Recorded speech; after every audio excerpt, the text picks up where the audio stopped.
Military police in Rio de Janeiro are stepping up security after projectiles struck a bus carrying journalists to the main Olympic Park, the organizing committee for the Games said. While authorities said it was not immediately clear what struck the bus, a retired U.S. Air Force captain who now writes about women's basketball said she was certain it was gunfire.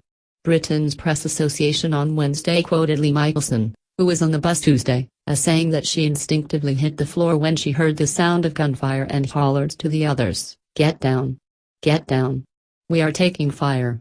I know what a gun sounds like," she said. "It was the sound before I ever saw the glass shatter, or anything." The Rio organizing committee said the driver heard a noise from inside the bus, which he thought was photography equipment falling down. When he checked his rearview mirror, he found the journalists were lying on the ground. He saw a police car and stopped. At this time, he realized that 2 windows on the same side of the bus were broken, the committee said in a statement. He resumed the route under the escort of the police car and the broken windows began to give way further. Michelson says both the bus driver and Olympic officials made mistakes. The driver slowed down and pulled over, which she says is precisely the opposite of what he should have done, which was to put the gas on and floor it. When they returned to the Olympic Park, she says there was no medical help waiting, despite some passengers being injured and bleeding. A dozen journalists on the bus suffered minor injuries.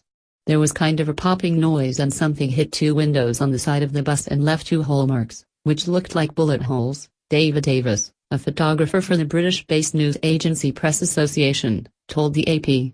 The bus was traveling from the northern venue cluster of the Eldorado to the main Olympic Park in the suburb of Barra de Tijuca. The incident raises more concerns about security at the Games. Rio is deploying about 85,000 soldiers and police to secure the Games, twice as many as London did 4 years ago.